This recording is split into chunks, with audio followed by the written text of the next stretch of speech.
12वीं इतिहास की पुस्तक का यह चौथा चैप्टर है। नाम है प्राचीन भारतीय धर्मों का इतिहास। पिछले वीडियो में हमने जैन धर्म को देखा, अब इस वीडियो में हम लोग बौद्ध धर्म को देखेंगे। तो हम सबको पता है कि बौद्ध धर्म के प्रवर्तक कौन है, महात्मा बुद्ध। तो सबसे पहले उनकी जीवनी से स्टार्ट करते हैं।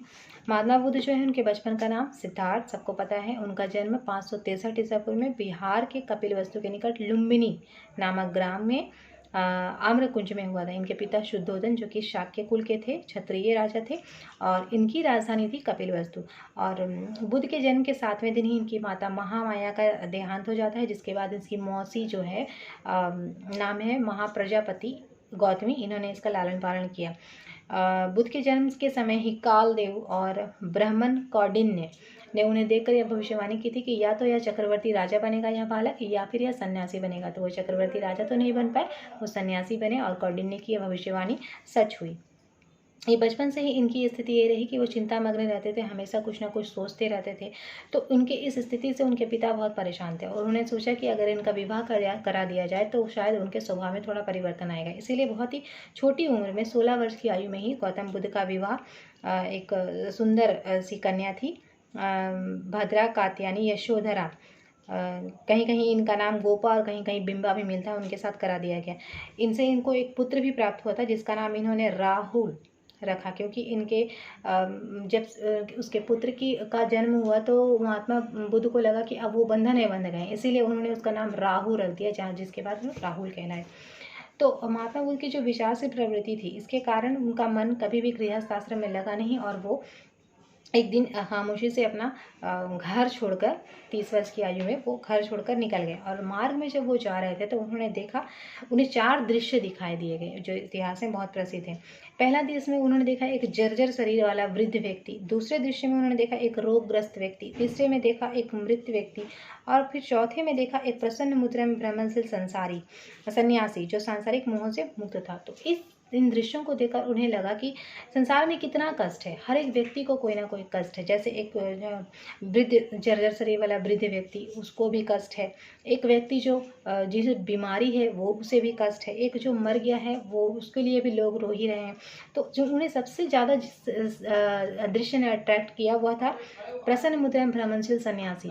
तो उनको देखकर वो प्रेरित हुए कि अब उन्हें भी संन्यास ले लेना चाहिए। इसी दृश्य को देखकर वो बिना किसी को बताए अपने घर से निकल पड़े। फिर घूमते हुए उन्हें 29 वर्ष की आयु में उन्होंने गृह त्याग किया था, और फिर घूमते हुए उन्हें वो 5 रास्ते में ब्राह्मण मिले जिन्होंने उन्हें धर्म की शिक्षा दी, लेकिन उनसे भी उनको संतुष्टि नहीं मिली। फिर वो भटकते रहे कहीं ना कहीं ज्ञान की तलाश में। तो सबसे पहले उन्हें गया में ज्ञान की प्राप्ति हुई,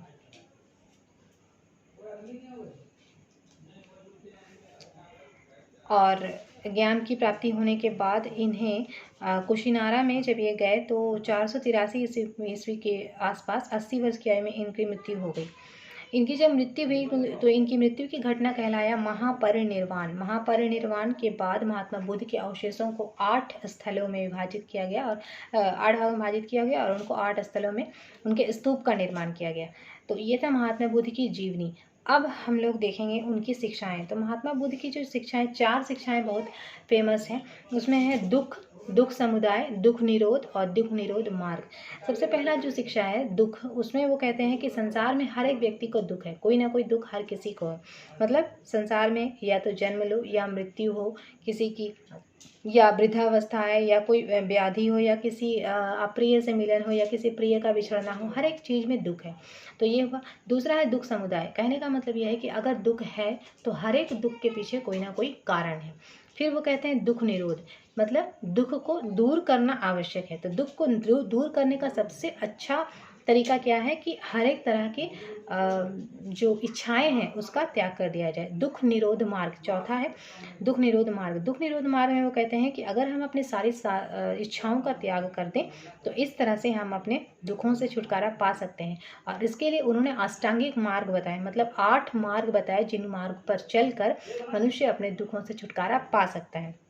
तो वो अष्टांगिक मार्ग क्या है? वो अष्टांगिक मार्ग है, पहला सम्यक दृष्टि, सम्यक वाणी, सम्यक संकल्प, सम्यक कर्म, सम्यक आजीव, सम्यक व्यायाम, सम्यक स्मृति, सम्यक समाधि।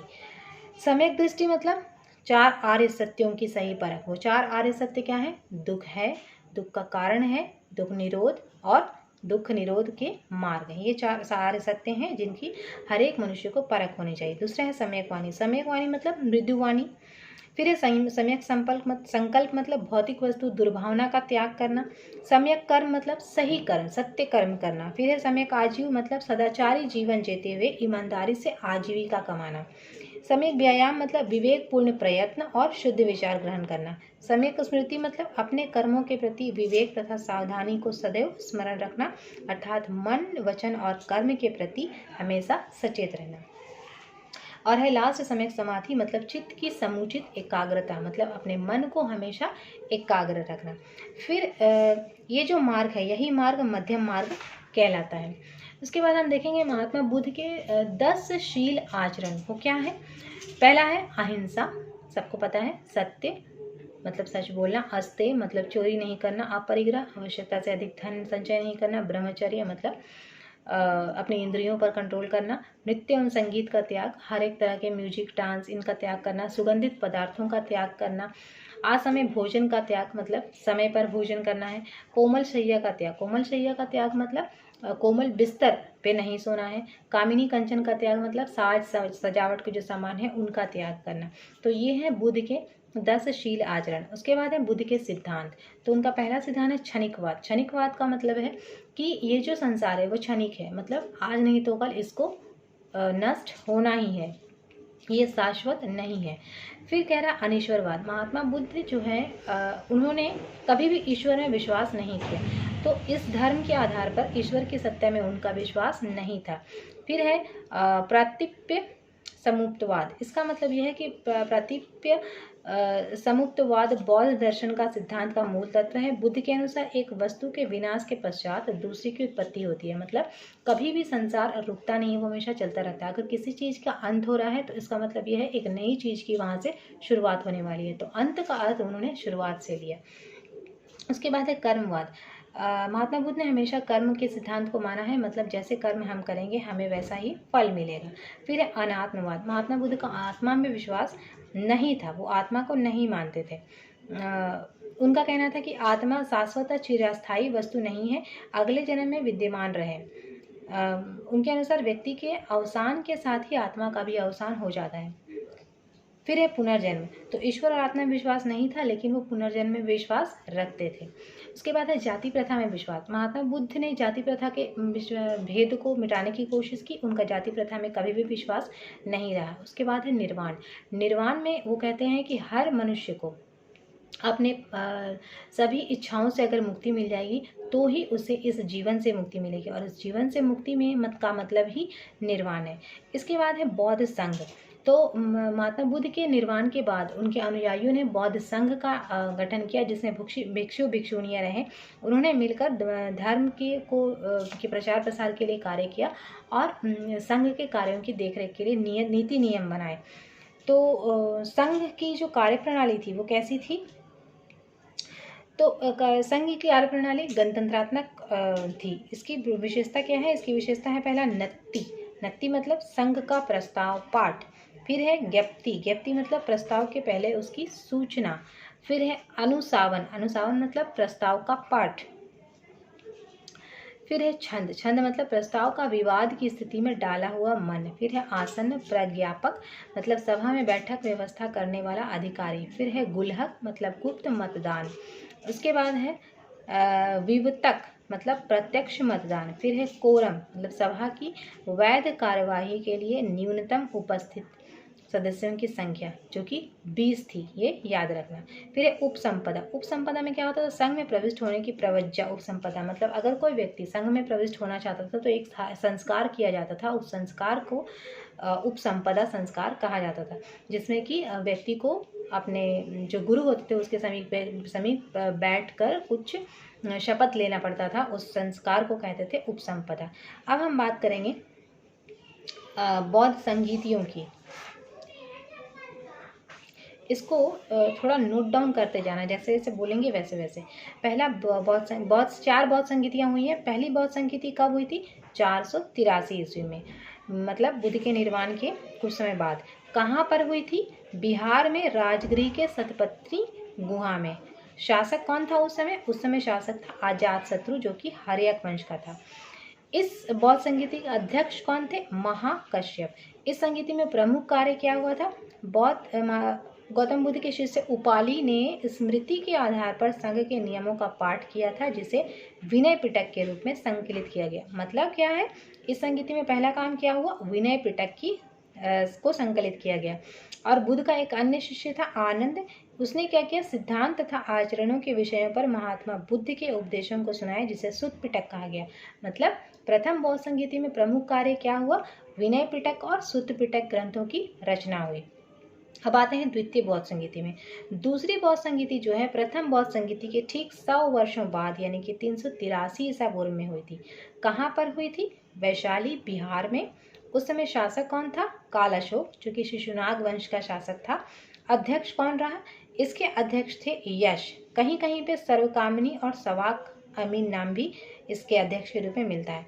इस संघ में प्रमुख कार्य क्या हुआ? इस संघ में पूर्वी भिक्षुओं और पश्चिमी भिक्षुओं के बीच विनय संबंधी नियमों को लेकर मतभेद हो जाने के कारण संघ 2 संप्रदायों में पड़ गया। कौन कौन से? महासांघिक और स्थाविर। ठीक है। इसके बाद आते हैं तीसरी बौद्ध संगीति कब हुई? तीसरी बौद्ध संगीति हुई 250 ईसा पूर्व में। कहाँ पर हुई थी? पाटलिपुत्र, जो कि मगध की राजधानी थी। इस समय शासक कौन था? अशोक, जो कि मौर्य वंश का था। अध्यक्ष कौन था इस समिति का? इस समिति का अध्यक्ष था मोगली पुत्र तिस। इसमें प्रमुख कार्य क्या हुआ? इसमें प्रमुख कार्य क्या हुआ कि तीसरा जो पिटक था अभिधम पिटक, उसका संकलन किया गया। ये अभिधम पिटक में क्या है? अभिधम पिटक में बौद्ध के सिद्धांतों की दार्शनिक व्याख्या की है। और तीनों पिटकों को त्रिपिटक नाम से संबोधित किया गया। तीनों पिटक कौन है? जो प्रथम बौद्ध संगीति में 2 पिटकों की रचना हुई, विनय पिटक और सुत्त पिटक। और जो तीसरी बौद्ध संगीति थी उसमें तीसरे पिटक की स्थापना हुई, यानी कि अभिधम्ब पिटक की। अब आते हैं चौथी बौद्ध संगीति में। चौथी बौद्ध संगीति कब हुई? प्रथम शताब्दी में। स्थान क्या रहा? कुंडलवन, कश्मीर में है। शासक कौन थे इस समय? कनिष्क, जो कि कुषाण वंश का शासक था, उसके काल में हुई। और इस समय अध्यक्ष कौन थे इस संगीति के अध्यक्ष थे वसुमित्र, और संगीति के उपाध्यक्ष थे अश्वघोष। इसमें प्रमुख कार्य क्या हुआ? इस संगति का प्रमुख कार्य यह रहा कि इसमें महासांघिकों का बोलबाला रहा और त्रिपिटकों पर प्रमाणिक भाष्य विभाषा शास्त्र की रचना हुई। इस संगीति के पश्चात बुद्ध अनुयायी हीनयान और महायान 2 संप्रदायों में विभाजित हो गए। तो यहाँ पर 2 चीज़ आप लोगों को जानने वाली। हीनयान और महायान क्या है? हीनयान मतलब बुद्ध के वैसे अनुयायी जिन्होंने महात्मा बुद्ध की कोई मूर्ति नहीं बनाई और उनकी कभी पूजा नहीं की, वो हीनयान कहलाए। और महायान मतलब उन्होंने महात्मा बुद्ध की मूर्ति बनाई और उस मूर्ति की पूजा की, वो महायान कहलाए। इसमें जो द्वितीय बौद्ध संगीति में जो विभाजन हुआ था संघ में, उसके बाद संघ 2 गुटों में बढ़ गया था, महासांघिक पूर्वी गुट और थेरवादी पश्चिमी गुट। इसमें क्या होता था ये भी देख लेंगे हम लोग। महासांघिक में क्या हुआ? विनय पिटक के नियमों को स्वीकार किया और वे महासांघिक कहलाए। इसका नेतृत्व महाकश्यप ने किया। इसके अनुयायी वज्जीपुतक कहलाए। इनका क्षेत्र पहले विशाली और फिर पूरे उत्तर भारत में, बाद में आंध्र प्रदेश में हो गया।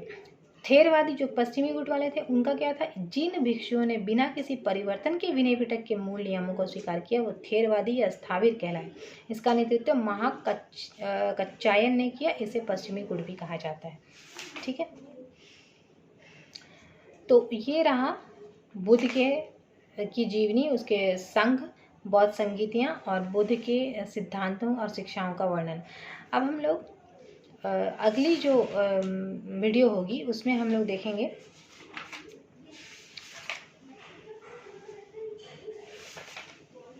इस चैप्टर का दोनों धर्मों का कंपेयर करके हम देखेंगे कि बौद्ध धर्म और जैन धर्म में क्या समानताएं रही और बौद्ध धर्म जो है वो जैन धर्म की अपेक्षा ज़्यादा प्रसिद्ध कैसे रहा, क्या कारण रहे। ठीक है, धन्यवाद।